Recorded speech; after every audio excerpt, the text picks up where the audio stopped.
Mapagpalang araw po sa inyong lahat mga kapatid kay Kristo. Ako po si Osel, ang inyong katuwang sa paghahanap at paghahalukay ng mga kayamanang makalangit mula sa mga salita ng Diyos. Bago po ang lahat ay nais ko pong inyong isipin kung ano ang nagagawa ng pagkain sa inyo. Ang mga pagkain katulad ng kanin, tinapay, prutas at gulay ay nagbibigay ng lakas sa atin upang tayo ay makagalaw, makapagtrabaho, makapag-isip at makapagsalita. Pagkain din po ay nagbibigay ng proteksyon sa atin upang hindi tayo madaling magkasakit.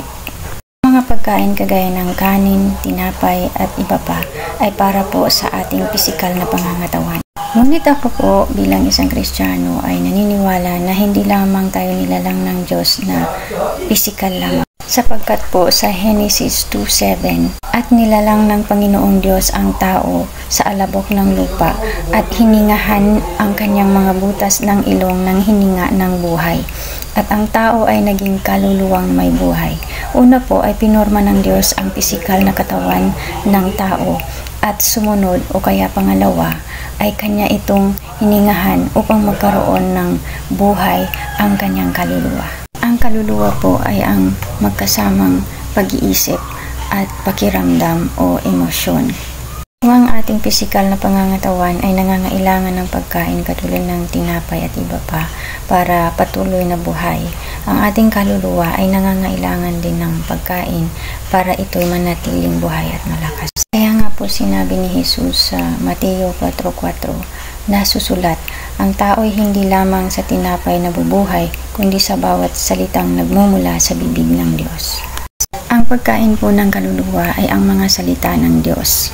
Kung ang ating pisikal na pangangatawan ay nakakaramdam ng gutom at pagkauhaw, ganon din po ang ating kaluluwa. Ito ay nagugutom at nauuhaw din. Kaya nga po, kapag ang isang tao ay walang alam, tinatawag siyang salat sa kaalaman. At kung ang tao ay walang nagmamalasakit sa kanya, ang sigaw ng kanyang kaluluwa ay sabik sa pag-ibig o kaya uhaw sa pag-ibig. Kaya nga po tayo ay inutusan ni Jesucristo na mahalin natin ang isa't isa ng parang sa ating sarili din.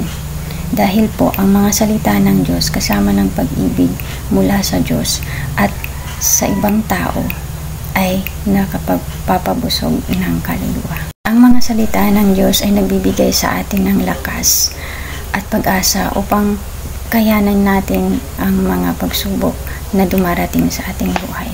Marami pong tao ang salat sa kaalaman sa totoong Diyos at marami pa rin po ay uhaw o sabik sa pag-ibig dahil sa dinami-rami po ng kasamaan at karahasan, lalo na sa ngayon. Kaya nga po sa James 1:21, tanggapin po natin na may kaamuan ang salitang itinanim na makapagliligtas ng ating kaluluwa. Sapagkat sa Juan 6:63, ang mga salitang sinalita ko sa inyo ay pawang espiritu at pawang buhay. Ang mga salita ng Diyos ay mga espiritu na galing sa Diyos na nagbibigay buhay sa ating kaluluwa. Alin ang mas mahalagang mapakain o mapabusog? Ang kaluluwa o ang pisikal na pangangatawan? Ang sabi po sa Mateo 6:33, datapwat hanapin muna ninyo ang kanyang kaharian at ang kanyang katuwiran, at ang lahat ng mga bagay na ito ay pawang idaragdag sa inyo. Tinuturo ng salita ng Diyos na ating pong unahin nawa na pakanin ang ating kaluluwa ng mga salita ng Diyos at pakanin din natin ang ating pisikal na pangangatawan dahil ito po ang nagagamit natin sa paggawa ng mga bagay na kinalugdan ng Diyos o ng mabuti. At ang nangyayari po ngayon ay mas binubusog ng mga tao ang kanilang pisikal na pangangatawan ng mga masasarap na pagkain. Palibhasa, ito ang nakikita ng mata, ngunit kanilang ginugutom ang kanilang kaluluwa ng mga salita ng Diyos. Palibhasa, ang kaluluwa ay hindi nakikita ng mata. Kaya nila ito napapabayaang gutom.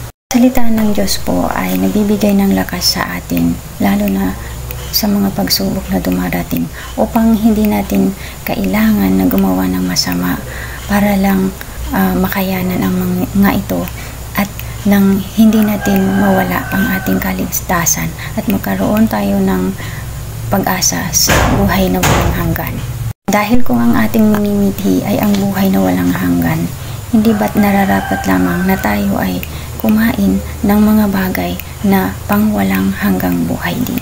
Yun ang salita ng Diyos. Ang mga salita ng Diyos ay hindi lamang po nakakapagligtas ng kaluluwa, kundi ito rin po ay nakapagbibigay sa atin ng bunga upang ating magawang mahalin ang Diyos ng higit sa lahat o kanino man, at upang ating magawang mahalin din ang ating kapwa. Ang mga pagkain kagaya ng tinapay at iba pa ay hanggang dito lang po sila sa mundo. At ang mundong ito ay nakatakdang masira kasama ng mga makamundo at lahat ng bagay dito sa mundo. Ngunit kung ang salita ng Diyos ay nasa atin at gumagawa po tayo ng pag-ibig o mamalasakit sa kapwa, ito po ay mga eternal o pangwalang hanggang buhay. Naway, ang lakas ng ating katawan ay gamitin po natin sa mabuti na kinalulugdan ng Diyos, kasama ng pagkain o pagbabasa, pagme-meditate ng salita ng Diyos, dahil ang salita ng Diyos ay mananatili magpakailanman.